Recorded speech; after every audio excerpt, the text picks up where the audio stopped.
In this video, we're going over 5 things that were removed from the game that were absolutely crazy. And there's definitely going to be at least 3 things that you've never seen before. So let's play a game. If I'm right, you got to subscribe. If I'm wrong, then I deserve a dislike. So let's get into it. The first one was the early stages of Winston in Alpha. And Winston actually had the same jump ability, but it would actually land and slam down, stunning the enemy, and it would CC them for quite a long time. If you don't believe me, listen to Jeff Kaplan talk about it. And then Winston's early leap prototype where he used to pound the ground with his fists. They used to do damage and stun you if you were in that range. Yeah, it was a long stun too. It was a lot of damage and a long stun, so that had to go away. Now, can you imagine this being in the game now? Getting jumped on by a Winston, getting stunned, and then getting bursted down by like a Tracer or a Genji? That would just be so much freaking fun. But honestly, Winston would be a blast to play if you could do that, although completely overpowered, if I say so myself. Now we're ramping up the crazy a bit into the Bastion territory, where he used to have a shield back in Alpha. 1000 HP shield. That's right, this shield is more beefy than the goddamn Sigma shield. In addition to that, he had 200 health, 200 armor, and a self-repair. So yeah, what was Blizzard even thinking here? Can you imagine this Bastion being in live?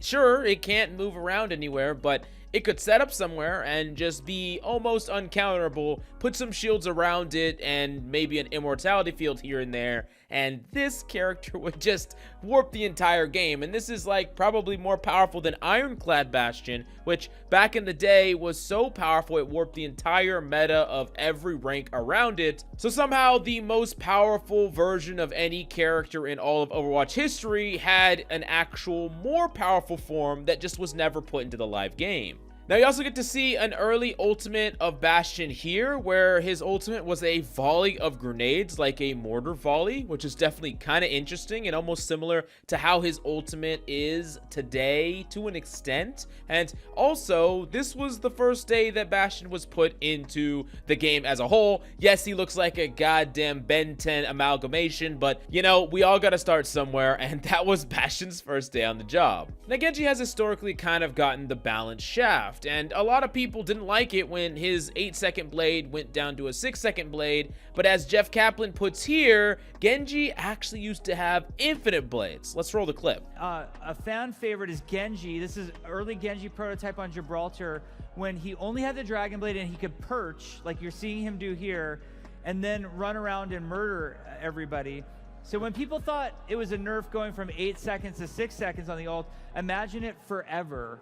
Forever Dragon Blade is what Genji started out as. Now you heard that right. Genji just perma-bladed. Like, he could wall climb and perch and different things like that, but there was no poking, there was no spam. It was just a Genji melee-only character that ran around and bladed people. That just seems kind of nuts. And if you imagine that or think about that, it's kind of funny how the biggest complaint now is that his neutral game is weak. Well, just make his ultimate his neutral game and problem solved. I think that's probably a bit overkill, but still pretty funny. Now, the most hilarious thing back in Overwatch history was the creation of ults. Specifically, this Reaper ult just is hilarious. The spin to win, just T-posing, I think that that's really funny. And then, of course, we have Hanzo, Thomas the Train ultimate, where it's just a giant glob of circles with a smiley face. Of course, you could see them starting to work on the dragon here and there, but yeah, this is just kind of interesting to see how far the game has come from these really early development stages. Now, if I got you and there was something you've never seen before, you gotta press that subscribe button, but if not, you know, your Bugatti will come in the mail.